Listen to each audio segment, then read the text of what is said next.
Alors, dans cette vidéo, nous allons voir comment trouver des expressions d'algèbre de Boole grâce au tableau de Carnot. On va voir ce qui se passe avec 2, 3 et 4 variables, mais bien sûr, on peut étendre le processus avec autant de variables que l'on veut, mais de manière la plus classique, on a 2, 3 ou 4 variables.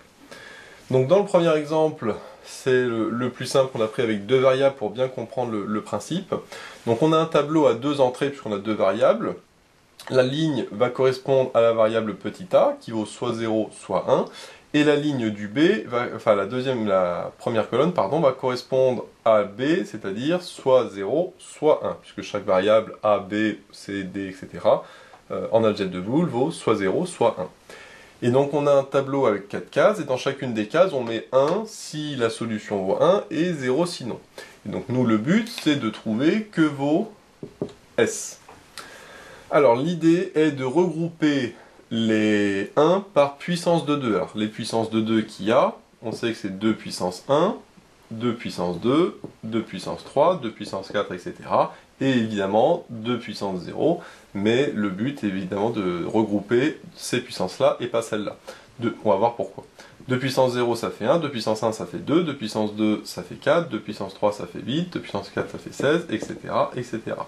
Donc ce qu'on peut, c'est regrouper les 1, alors soit tout seul, par exemple lui, sur ce tableau-là on peut le regrouper tout seul, mais ça n'a pas beaucoup d'intérêt. L'idée est de regrouper à chaque fois, soit par 2, soit par 4, soit par 8, soit par 16, en ligne ou en colonne, mais jamais bien sûr en diagonale. L'idée c'est que si je regroupe les 1 par 2, j'annulerai une variable. Pourquoi une variable? Parce que 2 c'est 2 puissance 1. Donc il y a une variable qui va s'enlever. C'est-à-dire que si dans mon tableau j'ai 2 variables, si j'en enlève une, et bien à ce moment-là, j'en aurai plus qu'une seule. Si je regroupe par 4, j'enlèverai 2 variables, et si je regroupe par 8, j'enlèverai 3 variables, si je regroupe par 16, j'enlèverai 4 variables, etc., etc. Donc imaginons, j'anticipe un petit peu, dans le tableau où j'aurai 4 variables, A, B, C, D, si je regroupe les 1 par 4, j'enlèverai 2 variables, donc au début j'ai 4 variables, j'en enlève 2, il me restera 2 variables dans l'expression. Si par contre je regroupe par 8, j'enlèverai 3 variables, donc comme j'ai 4 variables et que j'en enlève 3, il me restera une seule variable dans l'expression. Alors bien sûr dans l'expression uniquement de ce que j'ai entouré. On verra concrètement comment ça se traduit. Donc l'idée, on va voir sur le petit tableau comment ça s'applique. Je vais regrouper par 2. Qu'est-ce que je peux regrouper par 2? Donc on a dit soit en ligne, soit en colonne. Et bien ces deux-là, je peux les regrouper. Et ces deux-là, je peux les regrouper. Donc ça me donne 2 blocs entre guillemets. Et donc comme j'ai 2 blocs, j'aurai 2 blocs. Un ici qui correspond à ce bloc-là, et un ici qui correspond à ce bloc-là. Si j'avais fait 3 blocs, comme on le verra après dans les autres exemples, et ben j'aurais eu plus un troisième bloc. Pour le premier bloc, il faut que je mette les variables qui correspondent ici au 1. Mais attention, les variables uniquement qui ne changent pas. Les variables qui peuvent indépendamment être 0 ou 1, elles ne se retrouvent pas dans l'expression, puisque justement elles peuvent être soit 0 soit 1, et donc n'a aucun intérêt dans l'expression qui est là. Si on prend le premier bloc, le bloc horizontal, eh ben on voit que là le A vaut soit 0 soit 1, donc comme le A vaut soit 0 soit 1, normalement il ne va pas apparaître ici. Par contre, le B, dans les deux cas, il vaut 0. Et donc, si le B vaut 0, à ce moment-là, c'est B bar. Quand B vaut 0, c'est B bar. Quand B vaut 1, c'est B. De la même manière, quand A vaut 0, c'est A bar. Quand A vaut 1, c'est A. Donc là, le premier bloc horizontal vaut uniquement B bar, puisque B vaut 0 dans les deux cas, donc c'est B bar. Par contre, le A vaut soit 0, soit 1, donc il n'apparaît pas dans l'expression. De la même manière, si je prends le deuxième bloc vertical, là ici, le A vaut 1 dans les deux cas, donc comme A vaut 1, j'ai A. Par contre, le B vaut soit 0, soit 1, et donc comme le B vaut soit 0, soit 1, et ben il n'apparaît pas dans l'expression. Et donc au final, ça se simplifie en B bar ou A. Alors, une petite remarque qu'on peut faire là-dessus, c'est que comme je l'ai dit précédemment, là j'ai regroupé les 1 par 2. Donc là j'en ai 2 et là j'en ai 2. C'est-à-dire que j'ai regroupé par 2 puissance 1. Or, j'ai 2 variables, A et B. Donc si je regroupe par 2, j'enlève une variable. Donc je fais moins 1. Or, si je fais 2 moins 1, ça me fait 1. Donc ça me fait une variable. Donc normalement, dans chaque bloc, je dois avoir une seule variable, et en effet, dans ce bloc-là, j'ai une seule variable, et dans ce bloc-là, j'ai également une seule variable. Donc c'est bien cohérent avec le principe que j'avais énoncé précédemment. Autre remarque qu'on peut faire par rapport au tableau ici, c'est qu'on voit qu'il y a plus de 1 que de 0. Donc éventuellement, ce qui peut être bien, c'est de calculer en fait, non pas S, mais S bar. Puisque S bar, si je fais le tableau rapidement, c'est l'inverse, c'est-à-dire que j'aurai 0, 0, 0 et 1. Donc avec ici le A qui vaut soit 0, soit 1, et le B qui vaut soit 0, soit 1. Donc ça, c'est le tableau de S bar. Ici, j'ai qu'un seul 1, donc je suis obligé de le regrouper tout seul, j'ai pas le choix. Donc je fais finalement 2 puissance 0, le fameux 2 puissance 0 que j'avais dit tout à l'heure. Donc du coup j'ai deux variables, j'enlève 0, il me reste deux variables. Normalement j'aurai un seul bloc ici avec deux variables, et en effet ici on voit que le A vaut 0 et le B vaut 1. Donc si le A vaut 0, c'est A bar, si le B vaut 1, c'est B. Donc très rapidement, sans avoir à faire tous les blocs, etc., le tableau de S bar est beaucoup plus simple à faire, c'est A bar et B. Maintenant, vu que moi c'est S bar, mais que ce qui m'intéresse c'est S, et bien en fait je sais que S est égal à S bar bar, c'est la double complémentation, hein, ça s'annule. Donc si je fais S bar bar, ça me fait A bar et B le tout bar, et d'après le théorème de Morgan, je sais que ça fait A bar bar, le E devient OU, et le B devient B bar.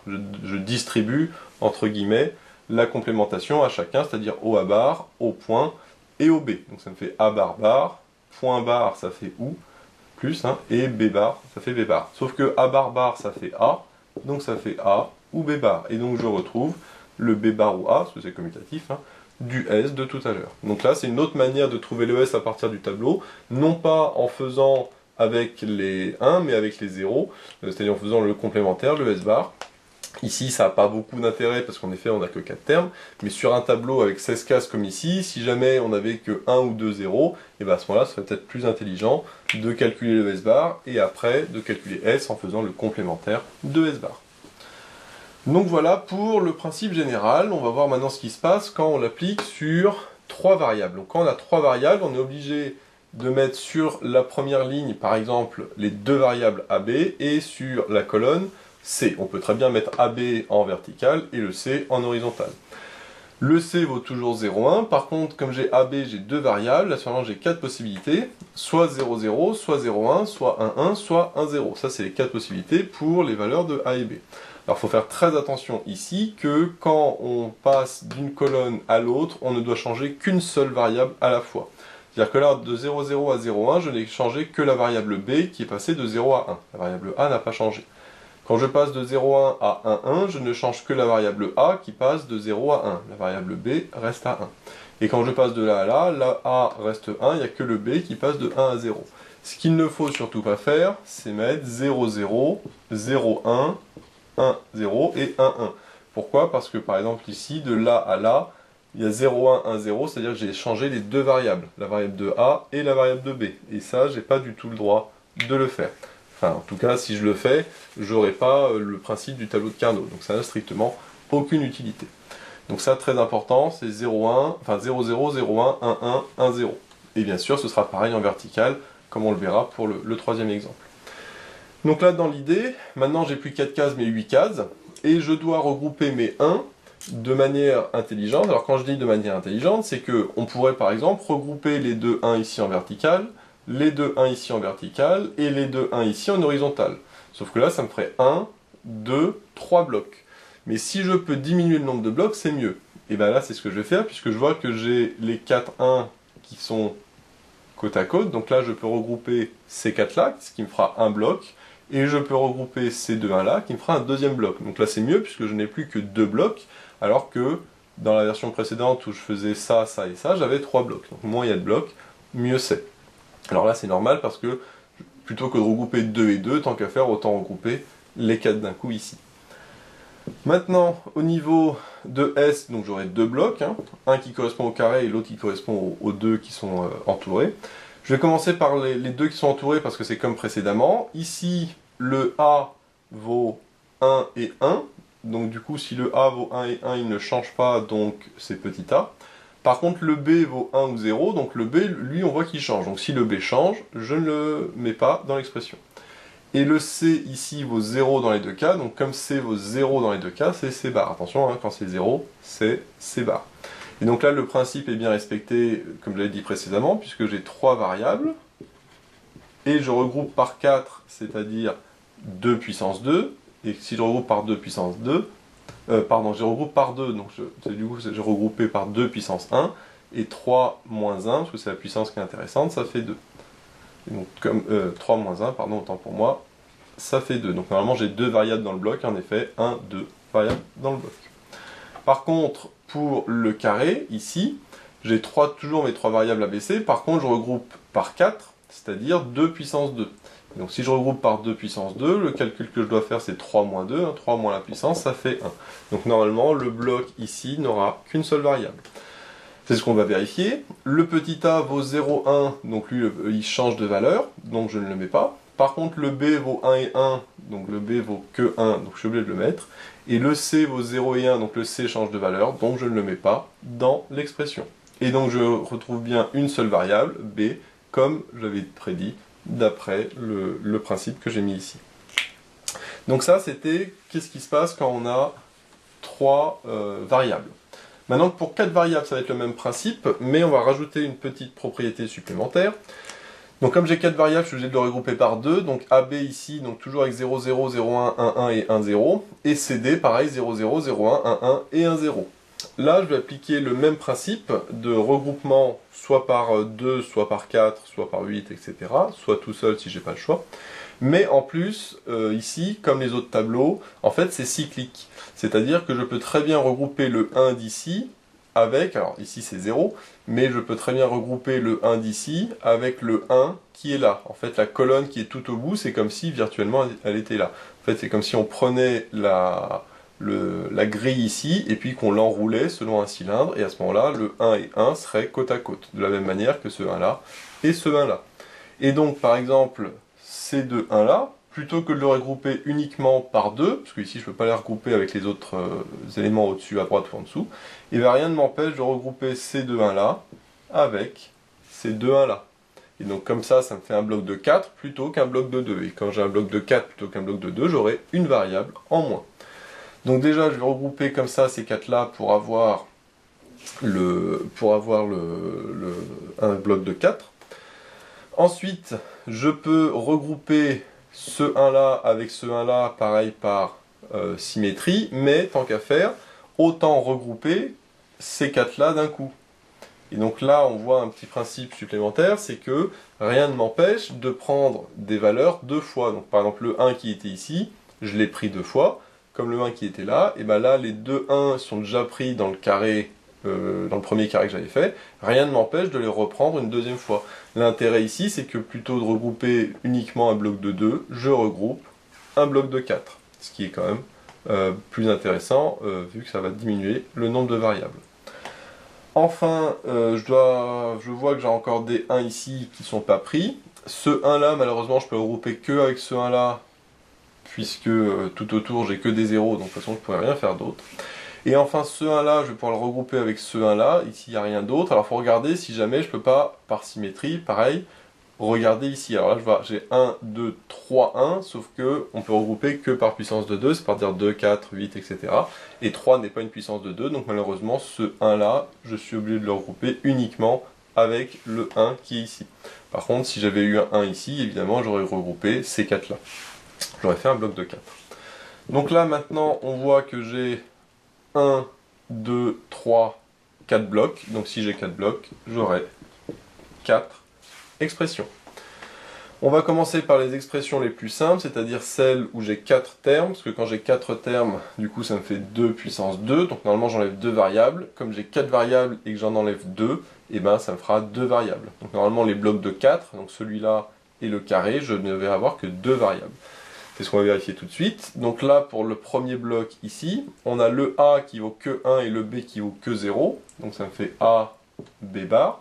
Par contre, le C vaut soit 0 ici, soit 1. Donc là, j'ai toutes les possibilités. Et le D, pareil, vaut soit 0, soit 1. J'ai toutes les possibilités. Donc quelles que soient les valeurs de C et D, ça ne change pas. Donc du coup, j'ai A et B bar. Donc du coup, j'ai bien que deux variables, comme je l'avais dit tout à l'heure. De la même manière, pour le carré que j'ai ici, j'ai le A qui vaut soit 0, soit 1, donc le A n'intervient pas. J'ai le B qui vaut que 0 ou 0, donc du coup j'ai B bar qui intervient dans l'expression. J'ai le C qui vaut soit 0, soit 1, donc qui n'a pas d'importance. Par contre, j'ai le D qui vaut soit 1, soit 1, c'est-à-dire 1, et donc du coup, j'ai B bar D dans l'expression. Par contre, là, ici, pour les deux autres blocs, j'ai regroupé que par 2, c'est-à-dire 2 puissance 1, donc je n'enlève qu'une seule variable. Sur 4 variables, j'en enlève une, donc normalement, il m'en reste 3. Donc là, les deux derniers blocs que j'aurai 3 variables. Donc on va commencer par le premier bloc ici que j'ai pris en haut et en bas. Là, le A vaut 0, le B vaut 1, donc malheureusement, je suis obligé de les garder. Donc j'ai A bar et B. Le C vaut soit 0, soit 1, donc lui n'intervient pas. Et le D vaut 0 ou 0, donc il vaut que 0. Et donc j'ai D bar dans l'expression, parce que c'est 0. Et enfin, le dernier, je vais aller vite, parce que c'est le même principe. Dans le dernier, le A vaut 1 ou 1, donc il vaut A. Le B vaut 1 ou 0, donc il n'intervient pas. Le C vaut que 0, donc j'ai C bar. Et le D vaut que 1, donc j'ai D. Et donc, comme j'avais prédit, hein, j'ai 3 variables dans mon bloc, puisque j'en enlève qu'une seule variable, parce que c'est 2 puissance 1. Donc voilà comment se débrouiller quand j'ai un tableau avec 2 variables en haut et 2 variables en bas. Et enfin, le dernier qui était demandé, donc là, je vais le refaire, parce que je n'avais pas la place de l'écrire. Donc le dernier, on va voir que ça va être extrêmement rapide, mais il y a une petite utilité supplémentaire. Donc là, on a toujours AB et ici CD, donc toujours 0, 0, 0, 1, 1, 1, 1, 0. Donc là, je peux tracer mes cases. Pour CD, j'ai pareil 0, 0, 0, 1, 1, 1, 1, 0. Donc là aussi, je peux tracer mes cases. Et donc là, ce qu'on avait, c'était qu'on avait D1 au milieu et D1 dans les coins. Ici et là, avec des 0 en haut et en bas. Là, la solution va être plutôt simple. Je vais faire un premier bloc de 8, parce qu'on voit qu'on peut faire un bloc de 8 ici. Donc là, je prends mon bloc de 8, là. Et après, il me reste les 4 1 aux extrémités. Alors, je pourrais très bien faire regrouper les 4 1 comme ça, faire un carré. Donc ça, c'est tout à fait possible, puisque par symétrie, lui se retrouve à côté de lui se retrouve à côté de lui à côté de lui, et lui à côté de lui, donc ça fera un carré.